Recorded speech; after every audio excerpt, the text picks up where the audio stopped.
Hi, Scholastic Video Book Series Kalman Filters Part 1. In this lesson, we are going to look at one-dimensional Kalman filters. Kalman filter is an optimal linear estimator. In this lesson, we will see how a Kalman filter operates using a simple example. Let's take a very simple example. Assume that we have two different voltmeters, each providing voltage measurements with a certain error margin. One meter, meter 1, has an error margin comparatively less than the other meter, meter 2. That means meter 1 is a better meter, meter 2 is a little bit worse meter. So how are we going to see the output of these meters? Basically, if you use meter 1, which is the better meter, you can see the error curve has a narrow margin with a sigma or standard deviation. We assume just the number here. So we'll take 0.145. And voltmeter 2, we assume it has a broader error margin, which is not a perfect meter. So it has a standard deviation of the error equal to 0.212. So let's use these two meters and take a couple of readings and see how are we going to perform using these meters. First, we measure 5 known voltage values using the first voltmeter, which is the better voltmeter, which has an error curve like this, has a narrow error curve with a zero mean. And the 5 readings are, we are going to measure voltage volt 1, volt 2, volt 3, volt 4, volt 5. We take at least 4 readings per each voltage. So we got some random errors in the reading.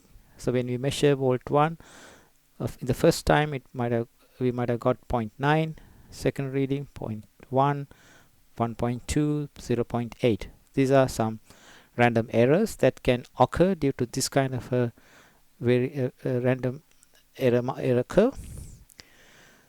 So we can find out the error. This is the negative 1, 0.1, no error, 0.0, 1.2 is 0.2 error.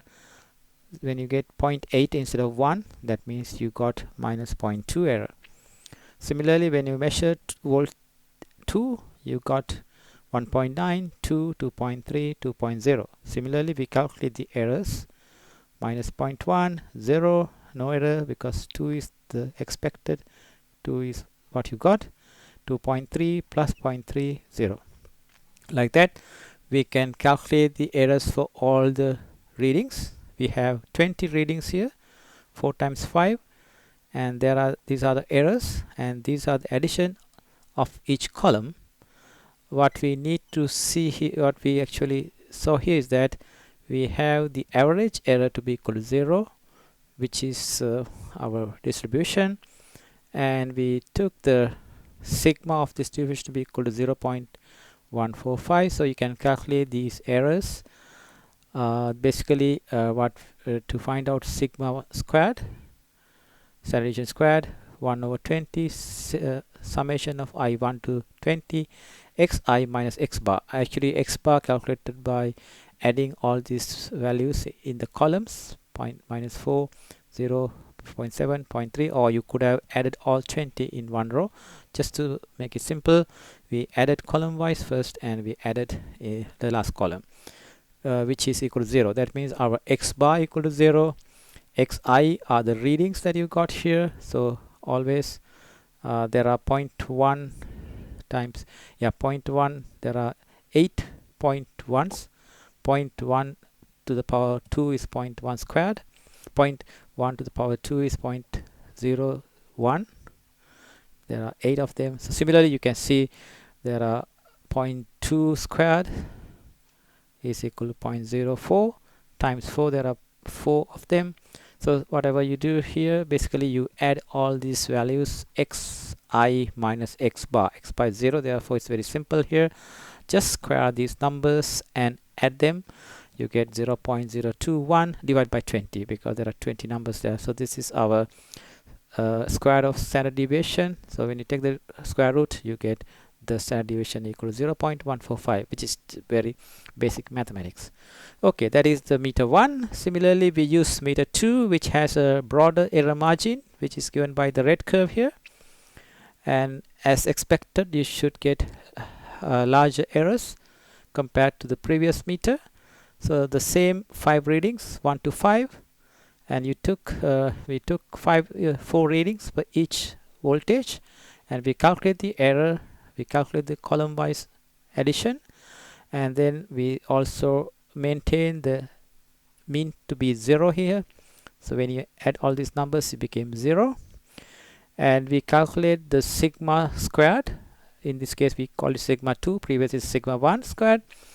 And 1 over 20, I equal to 1 to 20. So we take xi minus x bar 0 and square all the numbers and add them and divide by 20. You get 0.045, and sigma 2 is equal to 0.212. This is what we said in the beginning. That is, we said that we have 2 error curves of the voltmeter. This is the broader one, and the narrow one 0.145. We calculated the previous page. Okay, so now what's our task here is to use these 2 meters and measure a unknown quantity. But here we need to emphasize very simple thing. That is where the Kalman filter comes into picture. Here we need to emphasize that even poor quality data, in this case voltmeter 2, which we thought has a larger error margin, provide some information, and hence it should increase the precision of the output.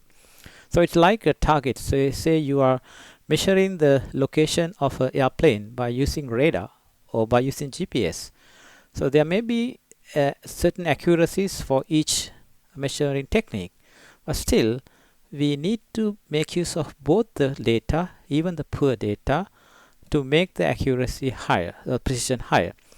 So that's why, hence, rather than ignoring poor data from voltmeter 2 in this particular case, but if it was a radar and GPS, you have to use both radar and GPS, which is even though one is not accurate. And then the Kalman filter came into practice. A Kalman filter could be built to combine the data from both meters or data from few different sources in general. That means if you had more than 2, you could have combined more, but in this particular case we only use 2 of the meters, 2 of the data values, to generate overall best estimate of the quantity being measured.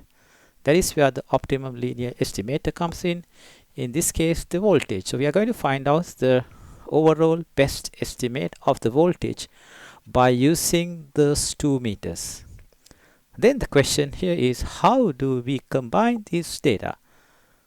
So the meter gives a certain accuracy, and we are going to measure a unknown voltage using both the voltmeters, and we are going to find out the best estimate of the voltage using those 2 readings. Let's see how it can be done. Very simple. What we have here is a voltage reading from the first meter to be V1. We just name it V1. And the voltage reading from the second meter, we'll call it V2. We assume the error curve from both the meters are Gaussian. These are Gaussian distributions. Therefore, we can easily write the probability of V, the voltage, being the right measurement for voltmeter 1 is this Gaussian distribution.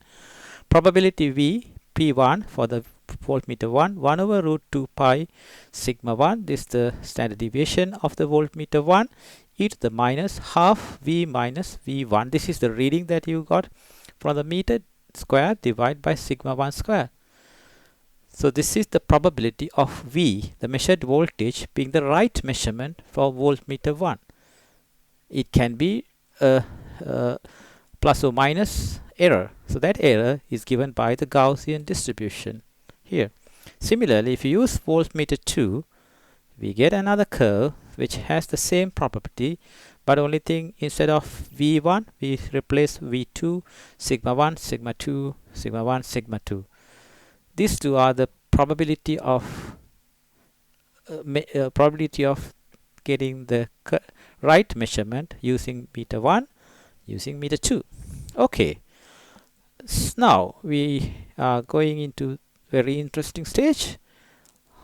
Since the two measurements are independent, that means we use two independent meters and you got two independent values, we can combine them best by multiplying their probability distributions and normalizing.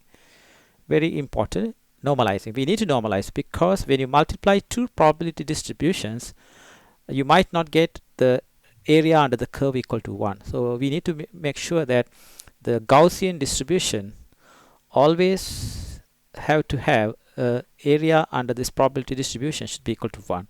So we are multiplying two different probability distributions, P1V times P2V. So we need to make sure that the area under the one that you get here, because it's another probability distribution, equal to 1. So that's to make sure that we are getting correct probability. So you just put a constant. We don't have to worry about this constant. We just say there's an unknown constant that comes in the front. So we multiply these two probability distributions. This is the probability distribution for meter 1. This is the probability distribution for meter 2, assuming that these are Gaussian probability distributions. This is basically what we told was that if you use meter 1, the probability of the voltage being a correct voltage is this curve, and if you use the meter 2, probability of being V2 is the correct voltage is this distribution. Okay, now we multiply again. You can see a little bit of complex mathematics here, but it's very simple. What we have done here is we expanded this term here. V minus V1 to the power 2 become V squared minus 2V V1 plus V1 squared divided by sigma 1 squared. This is basically a quadratic equation, just the two equal factors. You multiply one by the other, you get this equation. On the top, divide by sigma 1 squared, and make sure that it is a multiplication, and this is a exponential e to the power a times e to the power b. So if it is an exponential, we have to add that. Therefore we have a positive sign. It's basically e to the power a plus b. This e to the power a plus b. B also similar, v squared minus 2v1 2 2v2 plus v2 squared minus v2 to the power 2 plus v2 squared divide by sigma 2 squared. Okay, so we assume that the constants all here to be equal to b. So whatever you got here as constants, we put it as b, which is not very important at this point of the question. Now we can still see some constants here, because v is a variable, simple v is a variable. V1 we have to assume it to be a constant, v1 squared over sigma 1 squared, and v2 squared over sigma 2 squared is a constant. So we take this one out of the exponent and then change b to c, and then we left with minus half v squared over sigma 1 squared minus 2v1 2v1 over sigma 1 squared. We took it here, and v1 squared over sigma 1 squared we actually taken out already, so this is a constant, we don't have it here. And v squared over sigma 2 squared, we took it here to the front to make the equal terms together, v squared terms, and the last one is 2v2 divided by sigma 2 squared here. So we got this expression here after simplifying these terms. Okay, that's pretty simple if you just follow the mathematics. And we are here a, b and c are constants, so we don't have to worry the values of those constants at the moment. Okay, so let's proceed a little bit further, and now we have the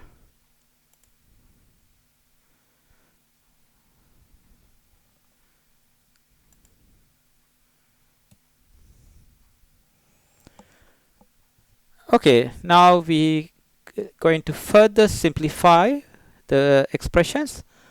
We got PV, the probability distribution of the combined distributions, C times this one. This is what we got in the previous page. And now we take the common denominator, because sigma 1 squared times sigma 2 squared can be the denominator, and when you multiply by sigma 1 squared, you get sigma 2 squared times v squared plus sigma 1 squared times v squared. So you keep the v squared and take out sigma 1 squared plus sigma 2 squared. So once you take this term out with the denominator term, you get this one v squared separately and minus 2v here, and then multiply by sigma 1 squared times sigma 2 squared, divide by sigma 1 squared plus sigma 2 squared, we get this term here. So basically we took the term out here, leaving v squared minus 2v, because we need to have a total square here. So to make the total square here, what we are left with is v squared minus 2v. Basically v minus half of the coefficient of v full squared will become a total square here. So what we did here is that instead of this term, you take off 2. That means half of the coefficient of v minus half the coefficient of v squared, and there will be a constant coming out. What we do here is that instead of c, we replace with d. So you don't have to worry with the constant term, which we need to take out, because once you add this down, you get an extra term coming here, which is actually a constant, which doesn't have any v terms. Basically simple v is the variable here. So if it is v1 or v2, it's a constant. So we just take it as a constant there. Okay, so let's now compare this with our known probability distribution. This is what we are actually expecting to have. That means the probability distribution of v is equal to 1 over 2 root 2 pi sigma hat. That is the expected standard deviation e to the minus half v minus expected voltage square divided by expected standard deviation square. These are pretty equal now. Basically we have two distributions. This is the distribution that we just now got. This is the distribution that we are expected. Actually we were expecting. Okay, so here d is a constant, so don't have to worry what is the d at the moment. Now what we do here is that compare the distribution PV is equal to 1 over root 2 pi sigma hat e to the minus half v minus v hat squared divided by sigma hat squared with this distribution, and then write terms. Very simple. What we have here is that therefore the expected voltage we had, when you compare this and this, we get this whole thing is the expected voltage, and divide by sigma hat squared. So this is the term, you leave minus half there, and you take this one and take this is the denominator, numerator. So numerator become denominator, because divide by sigma hat squared. So this is what you get as the sigma hat squared. So if you take simple, just do the division here by sigma hat squared, you get this value. So this is the sigma hat squared. This is what we need. Using the Kalman filters, we can get the best estimate of the voltage using the two readings v1 and v2 to be equal to this term, and with a standard deviation of this one. And if you want to calculate d is equal to 1 over root 2 pi sigma hat. So this is simple as that. Basically this is the Kalman the final probability distribution using the two voltage measurements. Okay, so what we saw just now is the mathematical the theoretical part. Now we are going to use it in an example here, example of using Bahama filters. Now let us assume the reading of a certain voltage using voltmeter 1 V1 equal to 1.9 volts, which is the better meter, and using the voltmeter 2 V2 equal to 1.7 volts. Now obtain a better estimate for the voltmeter reading by combining the two readings using the Kalman filter method. Okay, so what we have here is that we knew that this is the estimation. So basically we proved that the estimated voltage depends on the voltage reading from the voltmeter 1, voltage reading from the voltmeter 2, and the standard deviations are there, sigma 2 and sigma 1. So basically substitute them. Basically we know the standard deviation of the second meter, V2 is higher, 0.212. We are assuming the same meters are being used here, which had the meter 2 had the standard deviation of 0.212, and sigma 1 is 0.145, which is the better meter. But the reading, please note how it is done here. So basically the reading of V1 multiplied by the standard deviation of the meter 2, reading of V2 multiplied by the standard deviation of V1. Basically it is to emphasize that if the standard deviation is low, that means it is a better meter. So basically so it has given more emphasis. So finally, once you substitute these values, you get the estimated voltage 1.84 volts. Basically this is our answer. But so just to wrap up the session here about Kalman filters, we also can find the standard deviation of the estimate, which is given by this equation, which obviously is lower than any of those standard deviations. Look at earlier, it was 0.212 the worst meter and better meter 0.145. So once you combine those two meters, you get a probability distribution which is better than both the readings, both the meters. It is 0.120. So if you visualize this one in basically the we actually finished the use of Kalman filters. Basically what we obtain here is that the better estimate for the voltage readings V1 and V2 to be equal to 1.84 volts using those using the Kalman filter techniques. That is how we get the optimum linear estimator. But just to get wrap up the session, we can visualize them here. Basically what we were talking earlier was that the voltmeter 2, which has a larger distribution, probability distribution, and please note the mean it has shifted to 1.7 because in our question we said that the voltmeter 2 has given a reading 1.7. So our distribution will be centered between 1.7 like that. And for the voltmeter 1, the reading was 1.9. But standard deviation is 0.145, which has a narrow standard deviation. And then when we combine voltmeter 1 and voltmeter 2 reading, we got a new reading which is point here 1.84.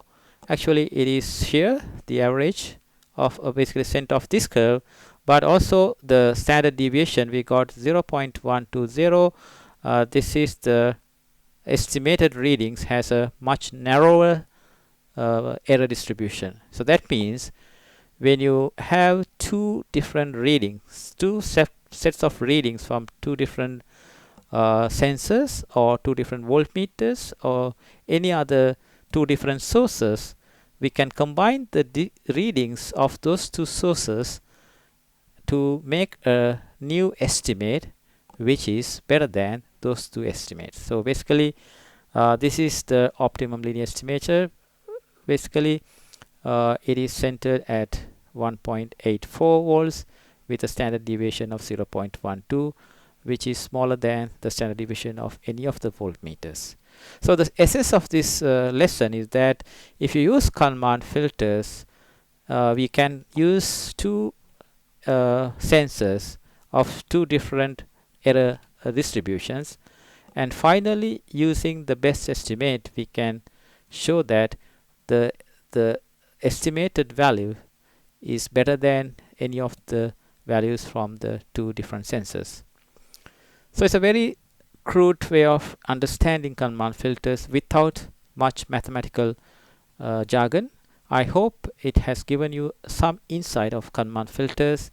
This is actually for one-dimensional Kalman filters. We are going to produce another video for Kalman filters in the case of two dimension. For example, if you want to estimate the location of an aircraft xy. So you need to go into two-dimensional arena where we need to estimate x direction and you need to estimate y, as well as there can be a motion involved. That means the aircraft can be moved to one other location, and then you need to make use of the time variance into the Kalman filter to make it more accurate and do it in two-dimensional or multi-dimensional way. Okay, so this is what we can learn from this lesson. Very simple example. Using 2 voltmeters, we found out that whether one meter is better and the other meter is not very good, still our reading become better if you use both the readings. Okay, thank you. So if you have any questions, you can direct it to us. We'll try to make few more videos to illustrate more difficult questions, difficult topics like this. Thank you. Also, you can download the PDF file of this lesson at this site.